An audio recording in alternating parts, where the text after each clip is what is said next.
Christmas dinner smelled of turkey and betrayal. My son Michael stood up, holding his glass, his voice cutting through the silence. "Dad, you are no longer a member of our family. Get out of this house." The guests froze. Emily, his wife, was smiling slightly. I smiled back, handing him a folder. "Here is a parting gift for you, son." He opened it and screamed. Everyone was watching, not realizing that my revenge had just begun. They thought they had destroyed me, but they were wrong. The dining room smelled of roasted potatoes and resentment. The old oak table, scratched from decades of family dinners, bore the weight of our latest battle. Dirty plates sat untouched, coffee gone cold in chipped mugs. Michael stood at the head, his face flushed, gesturing wildly like a conductor of chaos. Emily sat across from me, arms crossed, her manicured nails tapping a rhythm of disdain. I gripped my fork, its cold metal, grounding me as their words sliced through the air. "Dad, we need the money." Michael snapped, his voice sharp enough to rattle the glassware. "This house is falling apart. You can't keep hoarding cash while we're stuck here." I raised an eyebrow, keeping my tone even. "Hoarding? I paid the mortgage on this place before you were born, Michael. What's this really about?" Emily leaned forward, her smile as thin as the ice outside. "It's about progress, Henry. We want to modernize, new floors, new furniture. You wouldn't understand." I understood plenty. The repairs were a flimsy excuse.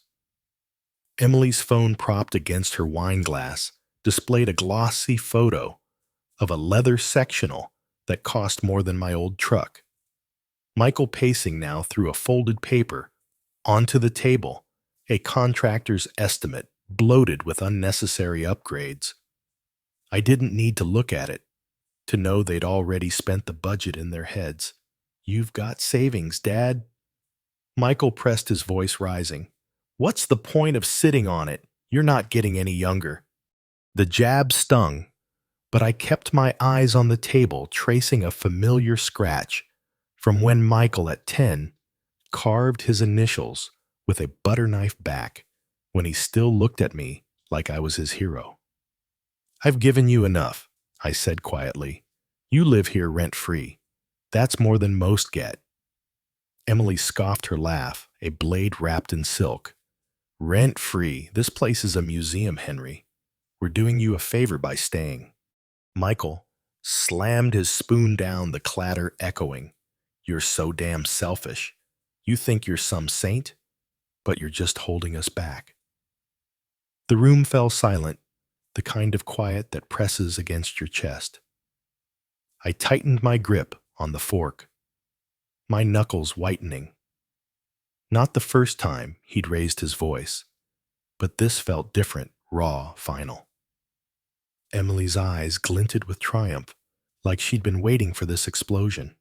I could have shouted back, could have listed every sacrifice, the overtime shifts, the college tuition, the car I sold to buy his first junker. But words wouldn't reach them, not anymore. "Selfish," I repeated, letting the word hang. Michael leaned closer, his breath hot with wine. "You're damn right. You're not needed here anymore, Dad. We can handle this place without you." The air shifted heavy with the weight of his words. Emily's lips twitched, barely hiding her satisfaction. I set the fork down, deliberate, and stood. My chair scraped against the hardwood, a sound that felt louder than it should. I looked at Michael, then at Emily, their faces a mirror of greed and certainty. They thought they'd won. "I see," I said, my voice steady despite the fire in my chest. "You've made yourselves clear." I turned my boots heavy on the floor and walked toward the hallway. Michael called after me, his tone mocking. "What, that's it? You're just going to sulk?" I didn't answer. The dining room door loomed ahead, its chipped paint a reminder of better days. As I reached for the knob, a single thought burned through the haze of betrayal. I'd given him everything, my time, my dreams, my home. No more. The door clicked shut behind me, muffling their voices. I stood in the dark hallway, my pulse steadying. They thought they could break me. They were wrong. I'd show them what selfish really meant. My bedroom was a time capsule, every corner holding ghosts of a life I'd built and lost. The wooden bed creaked under me as I sat the mattress sagging from years of restless nights.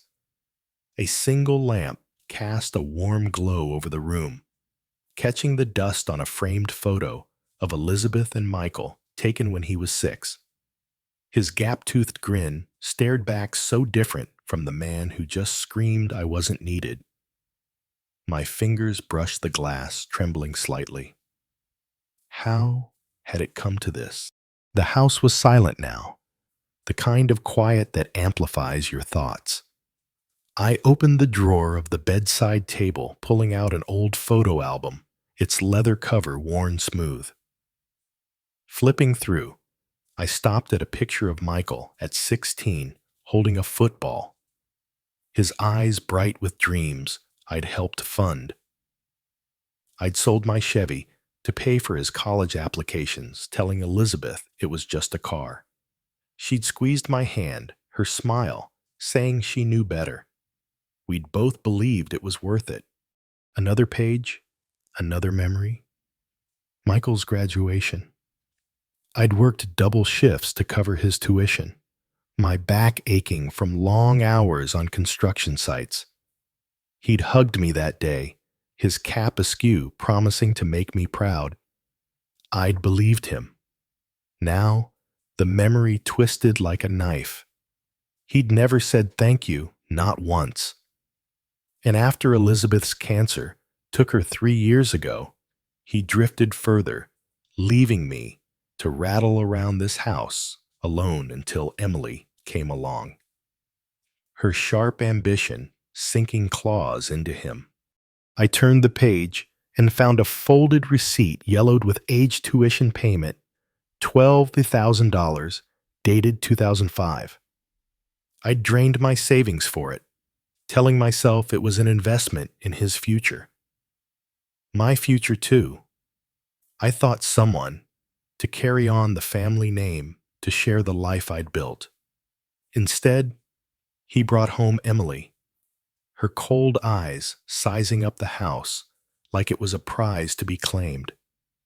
She changed him, or maybe she just revealed who he'd always been. The album snapped shut. I set it aside, my gaze falling on Elizabeth's photo, her soft curls and warm eyes. They'd always steadied me. I tried, Liz. I whispered, my voice rough. But trying wasn't enough. Not when he stood in my dining room, spitting venom, egged on by a woman who saw me as an obstacle. The fork I'd gripped earlier flashed in my mind, its weight a reminder of the anger I'd buried. No more burying. I stood, crossing to the window. Outside, snow fell in slow, heavy flakes, blanketing the street in white. The neighborhood was asleep, its Christmas lights blinking through the haze. I pressed my hand to the cold glass, my reflection staring back, gray hair, tired eyes, but a jaw set with purpose. I'd spent decades being the father who provided, who forgave, who waited. And for what to be told, I wasn't needed. A memory surfaced, Michael, maybe 8, slamming his bedroom door after I'd grounded him. Even then, he'd had a temper, but he'd always come back sheepish with an apology. That boy was gone. The man he'd become didn't deserve my patience, nor did Emily with her calculated smiles and dreams of a life she hadn't earned. I picked up my phone from the nightstand, its screen glowing in the dim room. My thumb hovered over Tom's number. He'd know where to start, someone who'd seen the world's ugliness and still came out swinging. The snow kept falling soft and relentless. I wasn't a victim, not anymore. I'd been their foundation for too long. It was time to build something new. The old oak smelled of whiskey and worn leather, its dim lights casting long shadows across the wooden paneling. I sat in a corner booth, the vinyl seat creaking as I leaned forward, my hands wrapped around a glass of bourbon. Across from me, Tom sipped his beer, his gray sweater as frayed as his patience. He'd been my friend since the days we argued over blueprints at the engineering firm, back when life made sense. Now, he was a retired lawyer with a knack for cutting through nonsense. I told him about the fight, Michael's shouting, Emily's smirks, the way they tried to gut me with words. Tom listened, his eyes narrowing, the lines on his face deepening with every detail. When I finished, he set his glass down, the clink loud in the quiet bar. "They're vultures, Henry," he said, his voice gravelly. "Think they can peck you apart because you're old. You going to let them?" I swirled the bourbon, watching the amber liquid catch the light. "No, I'm done letting them." Tom grinned, a rare thing that meant trouble for someone. "Good. Hit 'em where it hurts, money, pride. Find their weak spot." I nodded, my mind already turning. Michael was impulsive, always chasing the next shiny thing, a new car, a bigger TV. Emily was worse, her ego tied to appearances, her Instagram feed a shrine to a life she couldn't afford. They thought they could bully me out of my own home. I'd show them what a lifetime of planning could do. Legally, I added, meeting Tom's gaze, no mistakes. He chuckled, leaning back. "Spoken like the guy who double-checked every contract I ever wrote. You've got this, Henry. They don't know who they're messing with." I pulled a small notebook from my coat pocket, flipping it open. My pen scratched across the page, the word accounts standing out in sharp ink. Michael's finances were a mess.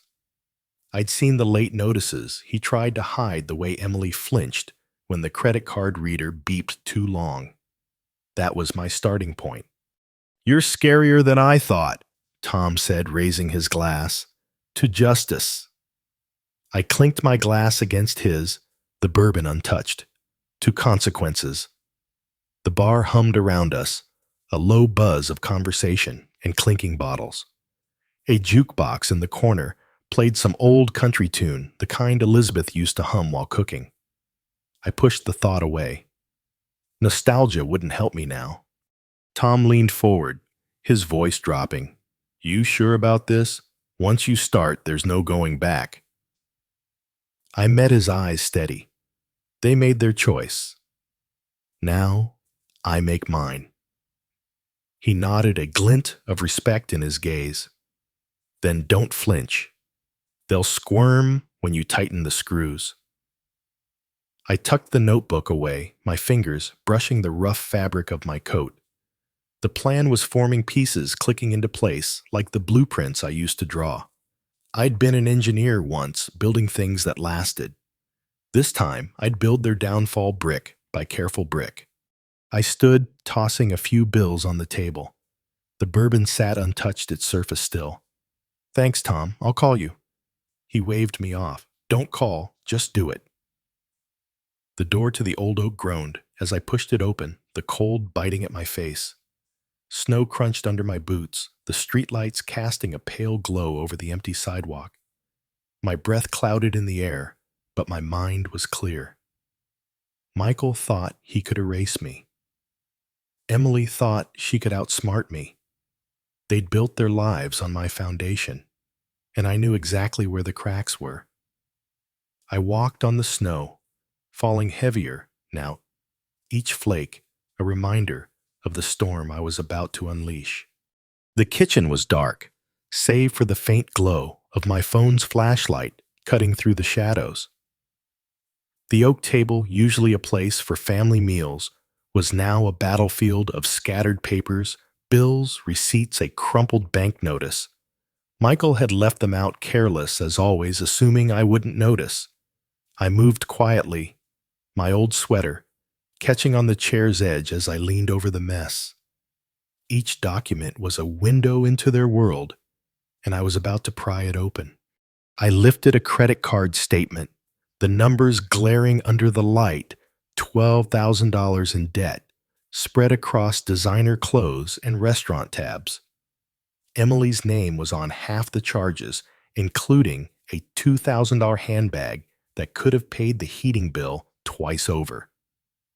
I shook my head, a bitter smile tugging at my lips. She'd mocked my outdated house while burning through money they didn't have. Michael wasn't much better late car payments, a gym membership he never used.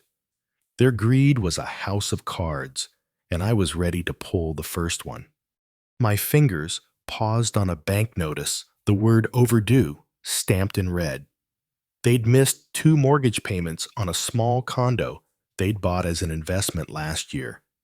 Michael had bragged about it at dinner, once saying it would make them rich. Emily had nodded, her eyes gleaming as she scrolled through photos of luxury lofts on her phone. Now, the bank was threatening to foreclose. I scribbled the account number in my notebook, the pen scratching loud in the silent house. A memory flickered Emily. At dinner last week, her voice dripping with disdain as she called my dining room carpet tacky. She'd waved her fork like a scepter, saying we needed modern elegance. Michael had laughed, agreeing, while I'd stared at the family photos on the wall, wondering when my son had stopped seeing this house as home. That carpet had been Elizabeth's choice, picked after hours of debate at the store. They wanted to rip it out, erase her, erase me. I froze, hearing a creak from the hallway. My heart thudded as I flicked off the flashlight, plunging the kitchen into darkness. The house was old, always groaning, but I couldn't risk being caught. I pressed myself against the counter, listening. Nothing, just the hum of the fridge and the distant tick of the living room clock. I exhaled my breath, steadying. They were upstairs, probably asleep, oblivious to the trap they'd walked into. I turned the light back on, flipping through more papers, a receipt for a wine club subscription, another for a spa day Emily had needed. Every line was a thread in the web they'd spun, and I was mapping it out. My engineering days taught me to find weak points, cracks in a structure that could bring it down. Their finances were crumbling, and I'd make sure they felt every tremor. The notebook in my hand grew heavier with each note, dates, amounts, account numbers. I tucked the bank notice into my pocket, careful not to crinkle it. This wasn't just about money. It was about control, about showing them I wasn't the relic they thought. I'd built this house, this life, and they tried to claim it without a fight.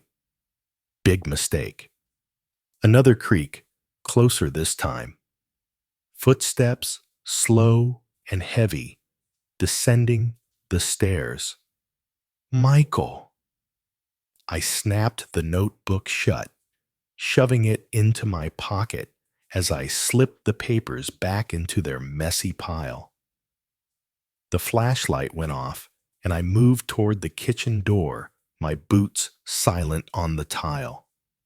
My hand grazed the door frame, the wood cool under my fingers. I paused, listening, as the footsteps stopped just outside. "Dad?" Michael's voice was groggy, suspicious. I didn't answer. My pulse was steady, my mind sharp. They'd given me the weapon I needed, wrapped in their own carelessness. I eased the door open a crack, the hinges silent from years of my maintenance. The hallway was dark, Michael's shadow looming at the far end, I slipped through my breath, held, and melted into the shadows of the house I knew better than they ever would. The lawyer's office was a stark contrast to my home glass walls' gray carpet, the air sharp with the scent of coffee and ink. I sat across from John, my old coat draped over the chair, a folder of notes open in front of me. The Chicago skyline loomed outside its steel towers, glinting under a pale winter sun. John, in a crisp suit, scanned my scribbled figures, his pen clicking rhythmically. I'd known him from my engineering days when we'd sorted out contracts for the firm. He was sharp, discreet, and didn't waste words. "You're sure about this, Henry?" he asked, his voice low, eyes flicking up from the page. "It's a bold move." I nodded, my hand steady on the table. "They crossed a line, John. I'm taking back what's mine." He leaned back, tapping the pen against his chin. "All right, let's start with the will. You want Michael out completely." "Completely," I said. The word felt heavy, final. A pang of guilt hit me. Michael was still my son, still the boy who'd once clung to my hand at the fair. But that boy was gone, replaced by a man who'd spat in my face. I pushed the thought away, focusing on the papers John slid toward me. The first was a revised will, naming a local charity as my beneficiary, the house, my savings, everything. Michael and Emily wouldn't see a dime. I read it carefully, my old contract habits kicking in. Every clause was airtight, just as I'd wanted. I signed the pen scratch, a quiet victory. The second document was a bank form freezing the joint account. Michael still used a relic from when I'd helped him buy his first car. He'd never bothered to close it, and now that laziness would cost him. John watched me, his expression unreadable. "You're cutting deep, Henry. They'll feel this." "They should have thought of that before," I said, my voice calm, but edged with steel. I pulled out my phone, dialing the bank. A quick conversation, a few codes, and the account was locked. Michael wouldn't know until he tried to use it, and I could already imagine his panic. We moved to the house next. John suggested a trust, putting the property out of Michael's reach. "They can't force a sale if you're the sole trustee," he explained, scribbling notes. "And if they try to push you out, this gives you legal ground to stand on." I nodded, signing where he pointed. The house was my last bastion, the one thing I'd built that still stood strong. I'd poured my life into it, every nail, every shingle, and I'd be damned if they turned it into their personal ATM. The pen felt like a hammer, sealing their fate with each stroke. John stacked the papers, his tone softening. "You okay, Henry? This isn't easy. I know." I looked at him, my jaw tight. "It's necessary. They made their choice." He didn't push. We shook hands, and I tucked the folder under my arm, the weight of it grounding me as I stepped toward the door. My phone buzzed in my pocket. I glanced at the screen. Michael's name, a missed call. My pulse quickened, but I didn't answer. He was already feeling the ground shift, even if he didn't know why. The office door closed softly behind me. The city's hum, swallowing the sound. I stood on the sidewalk, the wind biting through my coat, snowflakes dusting my shoulders. The folder in my hand was a shield, a weapon, a map to justice. Michael's call meant he was rattled, and that was just the start. I slipped the phone back into my pocket, ignoring the second buzz. Let him squirm. I had work to do. The living room glowed with the flicker of the TV, some reality show droning in the background. Michael paced his phone clutched like a lifeline, the screen's light casting shadows across his face. Emily lounged on the leather couch, legs crossed, her calm, a stark contrast to his fury. I stood just outside, hidden in the kitchen's darkness. The door cracked open. My phone was in my hand, recording every word, every shout. They didn't know I was listening, didn't know the ground was crumbling beneath them. You see this? Michael thrust his phone toward Emily, his voice cracking. The account's frozen. I tried to pay the car loan, and it bounced. Bounced. Emily raised an eyebrow, her tone cool. Calm down, Michael. It's probably a glitch. Call the bank. I did. He flung a magazine onto the floor, its pages splaying across the rug. They said it's locked by the primary holder. That's Dad, Emily. He did this. I pressed closer to the door, my knuckles white around the phone. The bank had worked fast, just as I'd hoped. Michael's anger was raw, unfiltered, but it was Emily's reaction I watched for. She shifted her manicured nails, tapping the couch. Your father? Why would he bother? Because he's spiteful. Michael snapped, pacing faster. He's been sulking since we asked for the repair money. You heard him. He thinks he owns us. Emily's lips curved a slow, calculating smile. Then maybe it's time he leaves. This house is too big for him anyway. We could sell it, move somewhere better, somewhere modern. My chest tightened. But I kept still, the phone steady. Sell my house, the one I built with Elizabeth, where we'd raised Michael, where her laughter still echoed in the walls. They weren't just greedy, they were ruthless. I forced my breathing to slow my engineer's mind, clicking through their words, filing them away. Every syllable was evidence fuel for the fire I was stoking. Michael stopped pacing, his shoulders slumping. You think we can just kick him out? Emily leaned forward, her voice low, conspiratorial. He's old, Michael, vulnerable. We'll say it's for his own good. Find him a nice little apartment somewhere cheap. The house stays with us. It's only fair. Fair. The word burned, but I didn't move my thumb, hovering over the phone, the recording ticking on. They were plotting right in front of me, oblivious to the noose tightening around them. I'd known they were selfish, but this was a new low. My home, my life reduced to a stepping stone for their ambitions. Michael hesitated, running a hand through his hair. He won't go quietly. You know how stubborn he is. Then we make him, Emily said, her voice sharp now. We'll talk to a lawyer, figure out our options. He can't stay here forever, dragging us down with him. The TV flickered, a laugh track jarring against the tension. I eased back my boots, silent on the tile, the door's shadow hiding me as Emily stood crossing to the window to check the lock. She was thorough.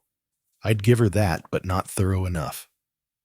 My phone vibrated faintly as the recording saved their voices, trapped in its memory. I slipped into the kitchen, my heart pounding, but my mind clear. They thought they could outmaneuver me, erase me from my own life, but they just handed me everything I needed. Their plan was reckless, sloppy, built on arrogance.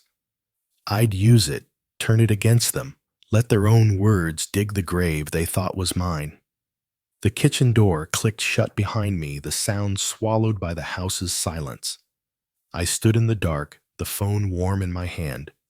They were plotting a war they couldn't win, and I was ready to strike back. The new lock on my front door gleamed under the porch light, its brass surface mocking me. My key, worn from years of use, didn't fit. I stood on the stoop, my breath clouding in the frigid air, snowflakes catching in the folds of my old coat. The house, my house, felt like a stranger's now. Michael and Emily had moved fast, faster than I'd expected. I turned the key again, the metal scraping uselessly, and a cold knot tightened in my chest. They weren't just fighting back. They were trying to erase me. I stepped back, scanning the windows. The living room was dark, curtains drawn, but I knew they were inside, probably gloating. Earlier that day, I'd overheard snippets of their plan from a cousin's voicemail. Michael and Emily had hired a lawyer claiming I was unstable, unfit to manage my own affairs. They'd spread the story to relatives, painting me as a senile old man who'd lost his grip. Now this lock, it wasn't just a barrier. It was a declaration of war. I circled the house, my boots crunching through the snow. The side door was locked too, its new deadbolt as unyielding as the front. My fingers brushed the door frame, remembering the summer I painted it with Elizabeth, her laughter mixing with the smell of fresh paint. That memory stung, but I shoved it down. Sentiment wouldn't help me now. I needed a way in, or at least a way to turn this against them.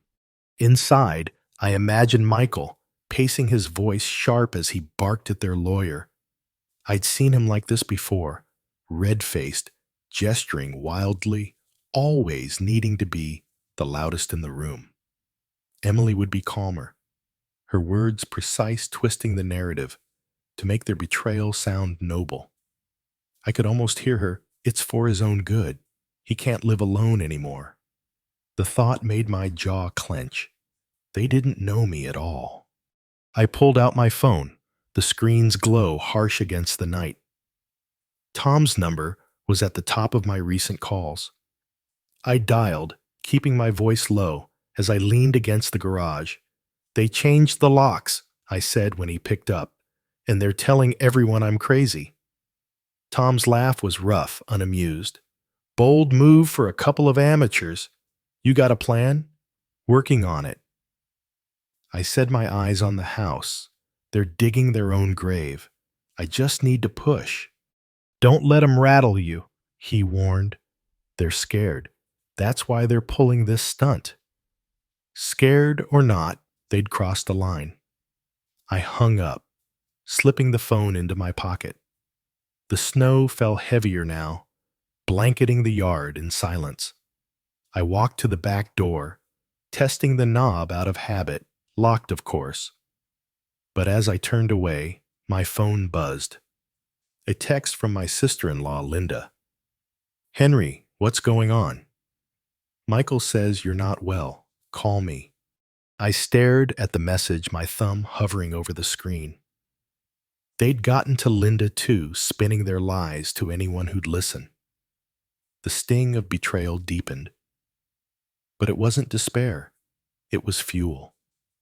They thought they could isolate me, turn my own family against me.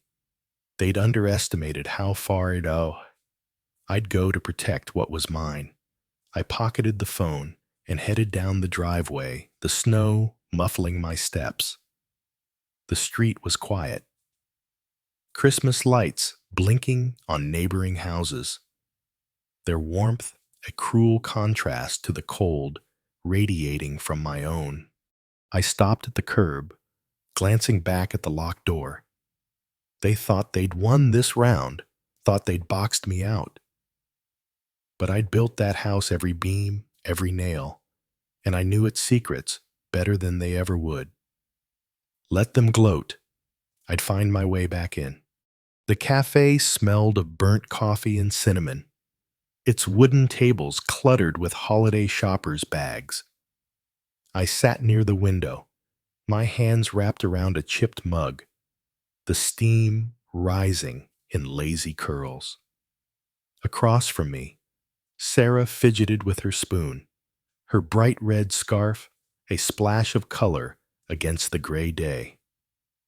She'd been Elizabeth's friend for decades, one of the few who still checked on me after the funeral. Now her eyes were wide with worry, her voice barely above a whisper as she leaned closer. "Henry, I heard something you need to know," she said, glancing around, like someone might overhear. "Michael and Emily are planning a big Christmas dinner. They've invited the whole family, Linda, your cousins, everyone. They're going to make an announcement." I sipped my coffee, keeping my face neutral. "What kind of announcement?" Sarah hesitated, her spoon clinking against her cup. They're saying you're unfit, that you've lost control of the house, your finances. They want to declare you incompetent, maybe even push for guardianship. They're using the dinner to get everyone on their side. The words hit like a punch, but I didn't flinch. I set the mug down, its base scraping the table, and leaned back. So that was their game, a public humiliation dressed up as concern to strip me of everything. I could picture it. Michael raising a glass, his voice dripping with fake sincerity. Emily nodding along, her smile, sharp as a blade. The family would be shocked, maybe even convinced, especially after the rumors they'd already spread. "How'd you hear this?" I asked, my tone calm despite the fire in my chest. "Linda mentioned it," Sarah said, her voice dropping lower. "She's worried, but Michael's got her half convinced you're not yourself. Emily's been calling everyone, saying you're a danger to yourself. It's awful, Henry." I nodded, pulling out my phone and opening the Notes app. My thumbs moved quickly, jotting down the details. Christmas dinner. Family announcement, guardianship. Each word was a piece of their plan, and I was already turning it over in my mind, looking for cracks. They thought they could ambush me, use the holidays' warmth to mask their betrayal. But they'd just given me an opening, a stage to flip their script. Sarah watched me, her brow furrowed. "You're not surprised, are you?" "I'm not," I said, slipping the phone back into my pocket. "They've been building to this. I just didn't expect them to play so dirty." She reached across the table, her hand hovering near mine. "What are you going to do? You can't let them get away with this." I met her gaze, my jaw tight. "I won't. They're counting on me to crumble. They'll get a surprise instead." Sarah's eyes softened, but she didn't press. She knew me well enough to trust I'd handle it. I stood tossing a few bills on the table and grabbed my coat. The cafe door jingled as I stepped outside, the cold biting at my face. Snow dusted the sidewalk, clinging to my boots as I walked. My phone buzzed again, another message from Linda. Probably more questions I wouldn't answer. I ignored it, my mind racing. The Christmas dinner was their trap, but it could be mine too. They wanted a spectacle, a moment to cement their victory. I'd give them one, just not the kind they expected. The streetlights flickered on, casting long shadows across the snow. I checked my notes again, the words glowing on the screen. They'd opened a door to their own downfall, and I was ready to step through. The lawyer's office was a fortress of glass and steel, its air thick with the hum of efficiency.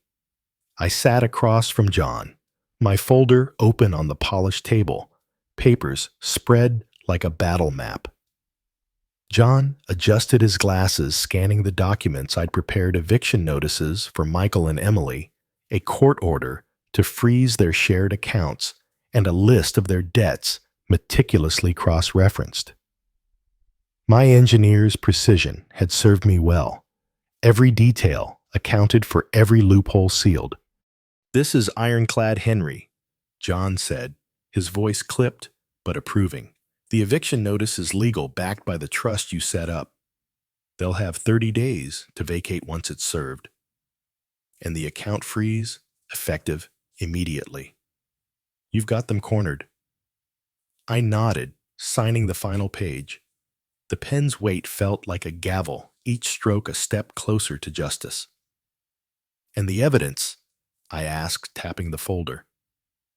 Inside were recordings, bank statements, even screenshots of Emily's texts to relatives, all proving their intent to defraud me. I'd spent nights compiling it at my dining room table, a war room of receipts and notes. John slid the folder into his briefcase. "More than enough. If they try to fight this, it'll bury them in court. You've done your homework." I leaned back, the chair creaking under me. Homework. That's what it felt like, methodical, relentless, the way I'd once tackled blueprints. But this wasn't about buildings. It was about tearing down the lies Michael and Emily had built around my life. The thought of my son, once small enough to fit in my arms, now scheming to rob me, brought a familiar ache. I pushed it down. Regret wouldn't finish this. Next stop was the bank, a sterile box in the mall's heart, its gray walls lined with posters about savings plans. The young banker, his tie slightly crooked, typed furiously as I confirmed the freeze on Michael's accounts. "All set, Mr. Wilson," he said, his voice nervous, like he sensed the weight of what I was doing. I thanked him, tucking the confirmation slip into my folder. The numbers were locked now. No more designer bags for Emily. No more reckless loans for Michael. Back in John's office, we finalized the last piece, a letter to serve at the Christmas dinner outlining their eviction and the consequences of their actions, i.e., I slipped it into a plain envelope, its edges crisp, and placed it in my briefcase. The folder inside held everything, their debts, their lies, their recorded plot to oust me. It was my ace ready to be played when the moment came. John stood offering his hand. "You're ready, Henry. They won't see this coming." I shook his hand, my grip firm. They never did. Outside, the bank's glass doors swung shut behind me, the sound swallowed by the mall's holiday buzz. Shoppers hurried past, arms full of gift bags, while Christmas lights twinkled above. I stopped my briefcase, heavy in my hand, and looked at the decorations.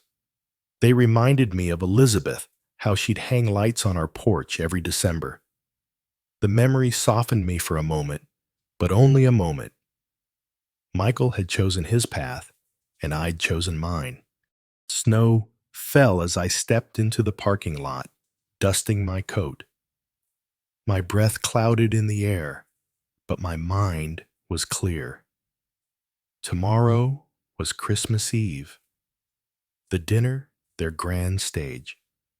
They thought they'd humiliate me, rally the family to their side. But I had the folder, the letter, the truth.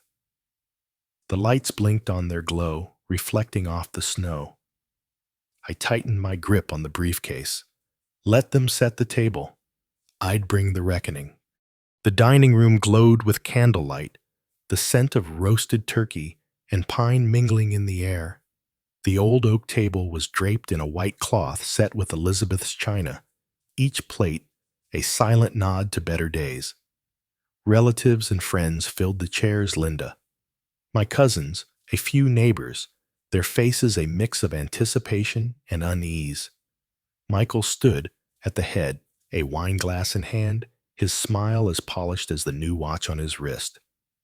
Emily sat beside him, her posture perfect, her eyes glinting with quiet triumph. I sat opposite, my hands folded, a plain folder tucked beneath my chair. They thought this was their moment. They were wrong. Michael cleared his throat, the room falling silent except for the faint clink of forks. "Thank you all for coming," he began, his voice loud, practiced. "This Christmas is special. It's about family, about moving forward. But there's something we need to address." I watched him, my face calm, though my pulse thrummed. The folder under my chair felt heavy, its contents a blade I'd honed for weeks. Michael's gaze flicked to me, a flash of disdain crossing his features. He raised his glass higher, his tone hardening. "Dad, we've talked about this. You're not well. This house, this life, it's too much for you. We've voted as a family. You're no longer part of it. It's time for you to leave." A gasp rippled through the room. Linda's hand flew to her mouth, and my cousin Tom leaned forward frowning. Emily's smile widened thin and sharp as she nodded in agreement. The guests shifted whispers, breaking the silence, their eyes darting between Michael and me. They'd heard the rumors, Michael's lies about my instability, and now they waited for my collapse. I stood slow and deliberate, my chair scraping the hardwood. Every eye was on me, the air thick with expectation. "Is that so, Michael?" I said, my voice steady, almost soft. "You've decided I'm done." He smirked, emboldened. "It's for your own good, Dad. You'll thank us later." I reached under the chair, pulling out the folder. Its plain cover drew curious glances. But Michael's confidence didn't waver. Emily leaned closer to him, whispering something, her fingers brushing his arm. I stepped forward, holding the folder out to him. "A parting gift, then." I said, my tone light, but edged with steel. "Open it." Michael hesitated, his smirk faltering. He took the folder, his fingers brushing the paper as if it might burn. The room was silent now, the candles flickering, casting shadows across his face. He flipped it open, his eyes scanning the first page, an eviction notice bold and unyielding addressed to him and Emily. His breath caught, his hand trembling as he turned to the next document, a court order freezing their accounts, followed by a detailed list of their debts, their lies, their recorded plot to defraud me. "What is this?" he shouted, his voice cracking. The folder slipped papers, scattering across the table, landing near the turkey platter. "You can't do this." "I already have," I said, my gaze locked on his. "You thought you could take my home, my life, and call it yours. Read the rest. It's all there. Your debts, your plans, your words." Emily snatched a paper, her face paling as she read. "This is a lie," she snapped, but her voice shook, her composure crumbling. The guests leaned closer, reading over her shoulder, their whispers turning to murmurs of shock.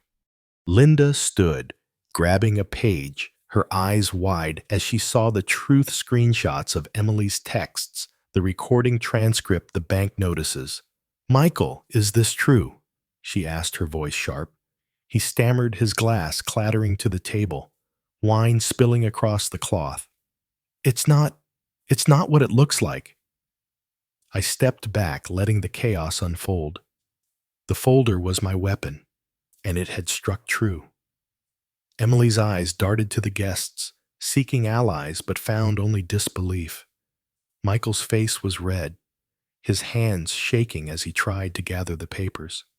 I stood still, my heart steady, the weight of years lifting. They'd set the stage, but I'd rewritten the ending. The front door loomed in the distance, its frame outlined by the hallway's dim light.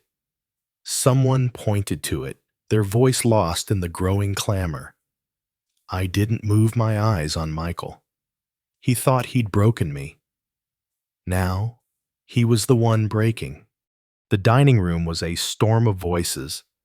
The once orderly table, now a mess of spilled wine and scattered papers. Michael slumped in his chair, his hands clutching his head, the eviction notice crumpled in his fist.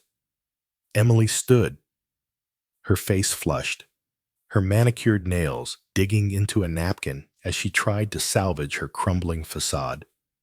The guests were on their feet, some shouting, others whispering, their eyes darting between the documents and the couple who'd betrayed me.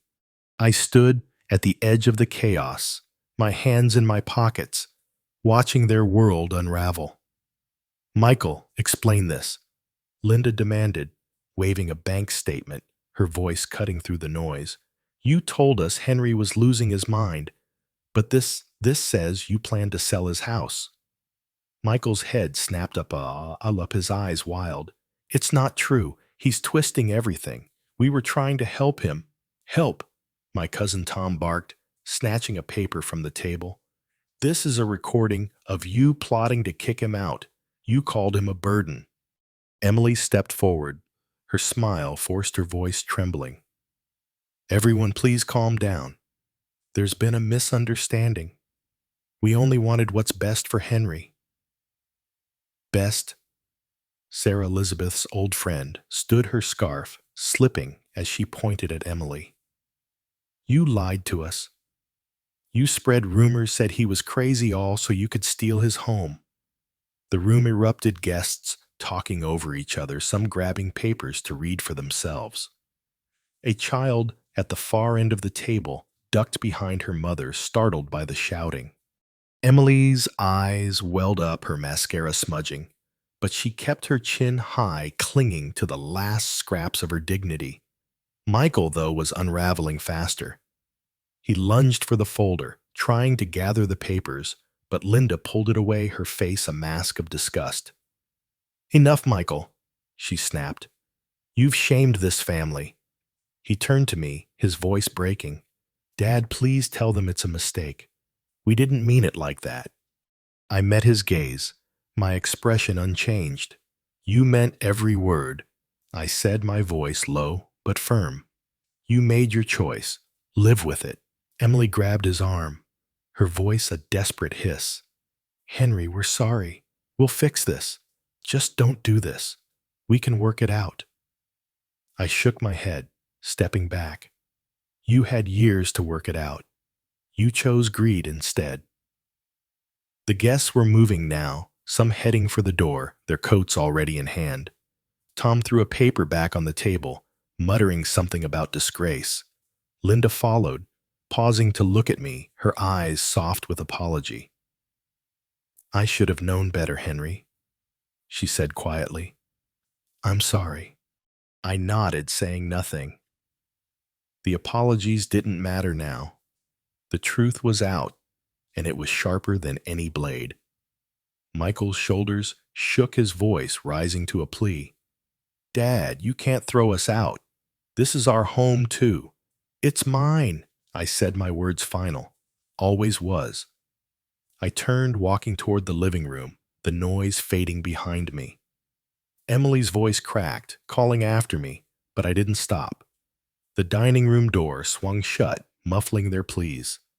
I stood in the dark, the glow of Christmas lights filtering through the window, casting soft patterns on the floor. The family photos on the wall watched me. Elizabeth's smile, a faint echo of what we'd lost. I straightened, my fingers lingering on the frame. Outside, car doors slammed, engines starting as guests left. The house grew quieter, the storm subsiding. Michael and Emily were still in there begging, bargaining, but it was over. They'd built their trap, and I'd turned it on them. The front door creaked open, then slammed shut, the sound sharp in the silence. I didn't look back. They'd made their bed. Now, they'd lie in it. My new apartment was small, its bare walls still unfamiliar, but the wide window offered a view of the Chicago skyline, its lights winking through the falling snow. I sat at a simple desk, a single lamp casting a warm glow over a blank sheet of paper. The pen in my hand felt heavy, not with ink, but with the weight of what I needed to say. Boxes lined the room, some unpacked, others holding pieces of a life I'd left behind. A photo of Elizabeth rested on a shelf, her smile steadying me as I began to write. The house was gone, sold for a good price to a young family who'd fill it with new memories. I'd walked away with enough to start over here, in this quiet space where the past couldn't cling so tightly. The sale had been quick, the paperwork final, each signature a step toward freedom. Michael and Emily had vanished after that Christmas dinner, their belongings cleared out before the eviction notice's deadline. I hadn't heard from them since, and I didn't expect to. Some bridges burned clean. I pressed the pen to the paper, the words coming slowly. Michael. I wrote my handwriting steady despite the ache in my chest. I've spent years wondering where I went wrong, what I could have done to keep you close. But you chose your path, and I had to choose mine. I forgive you not because you deserve it, but because I need to move on. This is goodbye. The words were simple, but they carried everything the love I'd once had, the betrayal that broke it, the peace I was claiming now. I folded the letter, slipping it into a plain envelope. My fingers brushed the paper lingering as I set it on the desk. Forgiveness wasn't for them. It was for me, a way to shed the last of their weight. I'd carried them long enough. Outside, the snow fell in slow, heavy flakes, blanketing the city in silence. I stood crossing to the window, my reflection faint against the glass. The skyline stretched before me, its sharp edges softened by the storm. I'd built a life once in a house filled with laughter and dreams. That life was gone, but I wasn't. I was still here, still standing with years left to shape something new. A box by the door held a few keepsakes, Elizabeth's favorite scarf, a drawing Michael had made at 6 a contract from my engineering days. I'd unpack them later when the time felt right. For now, I let the quiet settle the apartment's stillness, a contrast to the chaos of those final weeks. The Christmas dinner played in my mind. Michael's shouts, Emily's tears, the guest's shock, but it was distant now, like a story I'd heard rather than lived. I picked up the envelope, tucking it into my coat pocket, the paper crinkling as I pulled it on. The post office was a short walk, and I'd mail it tonight, let it carry my words into the void. Michael might read it, might not. It didn't matter. I'd said what I needed to say. The desk lamp flickered its light, catching the snow outside each flake, a tiny spark in the dark. I grabbed my coat, the apartment door clicking shut behind me, the sound soft but final. The hallway was empty, the building quiet, but the city waited beyond, alive with possibility. I stepped into the elevator, my boots leaving faint, wet prints on the floor. The snow would keep falling, covering the old paths, making way for new ones.